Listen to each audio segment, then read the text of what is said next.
So, a functional Perl about imperative programming. Geez, who thought that was a good idea? You could claim we've been intended from the start because this joint work with Leonardo de Moura is in context of the Lean theorem prover. And 5 years ago on this stage, I stated that we believed in C++ as our implementation language. We've actually tried to do much better since then, and we've been replacing most of that C++ code with a purely functional language, with Lean itself. And wow, you won't be surprised to hear that our code quality gets so much better and so much more succinct. Yeah, it's just great. But in a few specific patterns, we felt like the opposite was the case. And let me illustrate some of these patterns using an imperative language that I enjoy a bit more than C++, which is Rust. So this is pretty basic Rust code. We have some mutable variables. We have early return. We have conditional updates of those variables. And well, as we heard yesterday, it's actually quite feasible to turn a big subset of Rust into pure functional code. And I mean, for this very simple example, it's not hard at all, right? So we could write this Lean code. We even use a do block for maybe modeling implicit effects of Rust. So yeah, instead of the early return, we use an else block and we get some indentation in return. The conditional update we can emulate using a bit of shadowing. And I mean, yeah, it's definitely possible and it's not too bad. And yet the Rust code sure is a bit more succinct and arguably readable. And let me just add, so this looks basically like Haskell code, right? The only real difference is that in Lean we use this let uniformly to introduce bindings in a do block, which will become relevant in a minute. All right, so I mean, yeah, maybe there's also some completely different way to write this code, but we did stumble over these patterns again and again. And it's also very similar if you compare like loops mutating multiple variables with corresponding folds. You also see like pure boilerplate code, I would call these last two lines. They just don't exist in Rust, and I don't think they contribute anything to understanding of the program. So this discrepancy between the different paradigms is especially disappointing to me in a way because, well, do notation is kind of trying to emulate imperative control flow, right? So I think at this point you can guess where this is going. What if we added even more imperative features to the do notation? What if we had mutable variables, at least mutable inside a do block? Let's not overdo it. What if we had early return, again, local to that do block? And yes, now we can use the bind syntax without the let to signify mutable updates. Now we really don't have to hide behind Rust anymore, right? I think at this point you're either intrigued by the idea or maybe disgusted, or maybe both at the same time. So I stopped talking about motivation and trying to convince you for now. Let's start talking about what we're actually doing in the paper about the hidden Perl in this syntactic melting pot. And it's all about the semantics. So let's just start thinking about how could we even implement something like this. We could, of course, use IO refs for the mutation. That's not very nice, is it? We could try some direct functional translation like we saw yesterday with Ineos from Rust. But we found, what we found is to probably be the most elegant approach is to model each of these extensions as a separate effect. Which we model in Lean as monad transformers. So when you declare a mutable variable in a do block, that can, of course, be modeled using a state transformer over that type, right? With the scope of the effect being the scope of the mutable variable. Return, likewise, can be modeled as an exception that we then catch and handle on the top level of the do block. And yes, we introduced 4 in loops as well with break and continue, and those as well can be modeled as an outer exception effect for the break, for exiting the loop, surrounding some type class generic fold we use for modeling the actual iteration, surrounding an inner exception effect for the continue. And the great thing about this approach is that it is very modular. Like these different extensions have very few interaction points between them. And so we could reasonably add even more extensions as well.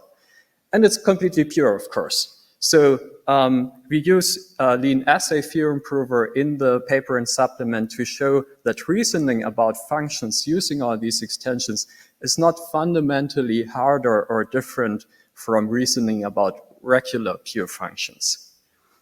All right, so I think you got the informal idea of how we're implementing this. So let's get formal. So in the paper, we present some syntactic translation rules to get rid of these extensions. So for example, we have a function R that eliminates return statements by turning them into applications of the throw function of the exception transformer. And all the leaf expressions we simply lift into this transformer. And for all the other syntax in a do block, we simply recurse. So to validate these translation rules, we then implemented them in Lean as a simple reference implementation using Lean's very flexible macro system. So in Lean, at any point in a file, we can say something like, let's introduce a new syntax, which is a new keyword return, followed by a term, and that's now a new kind of do statement we can write in a do block. And we also have a little framework in the supplement where we can say, a return is also something we can expand, and that now allows us to write down macro rules that say something like, well, how do we expand return? By doing exactly the same thing that the first 2 rules already told us in the paper. And the nice thing about this whole setup with this expander and the expand bang macro is that all the other rules that just structurally recurs are already handled by this macro in the default case. So it's even a little shorter than the formal rules. All right, with this implementation, we can actually test our formal rules in Lean and play with them and do proofs about functions like I mentioned before. But of course, that's no conclusive proof that they do the right thing we expect in all cases, like the opposite of the reversibility loop. So we started thinking, what's a simple natural specification we could verify these translation rules against? And yes, we have a few translation rules that are a bit more complex than those 2. So how about an actual natural semantics on do statements with an actual mutable state? Now, this only really makes sense if we're in the identity monad, since we can't really express an arbitrary bind in this case, but we'll get back to that in a minute. So in this setting, we say something like, to evaluate a return statement, we take its expression, we substitute the current mutable state, and have that evaluate to a value. And after that, the return statement is kind of stuck. We can't really do anything with it, and we call that a neutral statement. And then there's one more interesting rule, which is the rule for the syntactic bind, which says that if the first statement in the bind S evaluates to such a stuck statement, could also be continue or break, then we skip evaluating the second statement S prime and just return that stuck statement. So this is how we can model early return with a bit of a different point of view from monad transformers. And then, of course, we have a type system to go with that as well. But I leave the details for that on to the paper, because I don't think there's anything too surprising going on there. All right. As the last step, we then, of course, took all of this and translated it to Lean as well. So the operational semantics we actually turned into an intrinsically typed definitional interpreter, which is a bit more complex. I wouldn't want to write that down in the paper, but it does let us remove the restriction to the identity monad.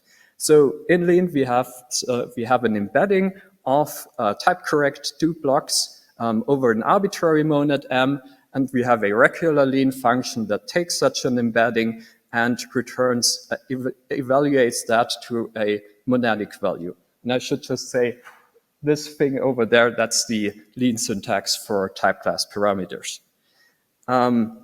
Okay, and after that, we took our formal translation rules and implemented them again in Lean, this time on top of this intrinsically typed embedding. So now we have an actual function, function R in Lean, and even without worrying about the specific types involved, you can see from the signature that it's introducing an exception effect in the code. And then we, of course, have to handle these effects on the top level of the do block again. So yeah, that's just one part of the translation. And in the end, we, of course, proved that for any lawful monad, translating away the do syntax results in a monadic term that is equivalent to just running it in this interpreter. So we've shown that these two different point of views of the semantics indeed coincide. All right, I think so much for the theory. To conclude, let me quickly talk about some real-life consequences of these extensions. And I hope excommunication is not one of them. So, you might be thinking, what's natural about imperative syntax if we don't have the imperative data structures to go with that? Fortunately, as we learned on Monday, Lean, like Coca, actually has destructive updates as long as no one's around to observe them, as long as the reference to the data structure is unique.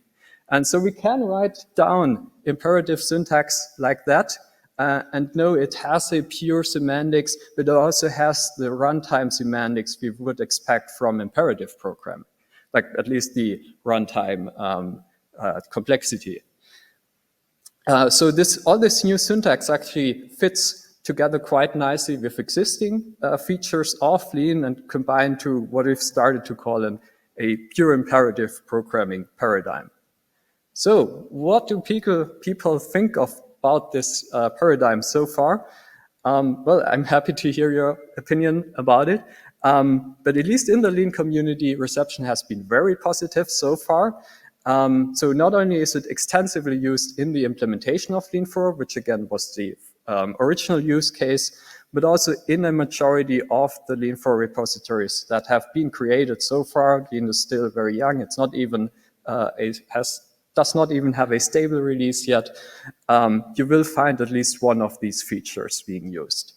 And actually, both us and our users are liking these features so much that we started to use them in non-monadic code as well. So we inject the identity monad simply so that a do block is then accepted and we can use those features in the do block. All right, and while we're talking about users, let me just add that yes, we are concerned about learnability of all these new features.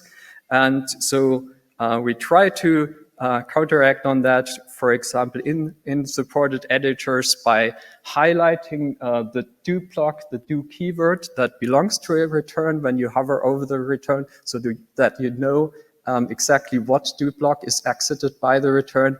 And as you can see, we also are in the process of just adding syntax docstrings to basically all the built-in syntax so that it's easier to like explore all these features and learn about them from the editor.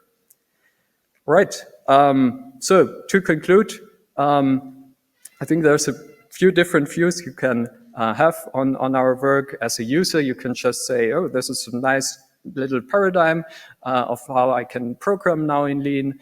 If you're more of a verifier, if you're concerned about verifying code that uses these features, I'd say don't worry. And yeah, on a higher level, you can see the paper as a case study in modular design, implementation, and formalization of a syntax extension. Thank you.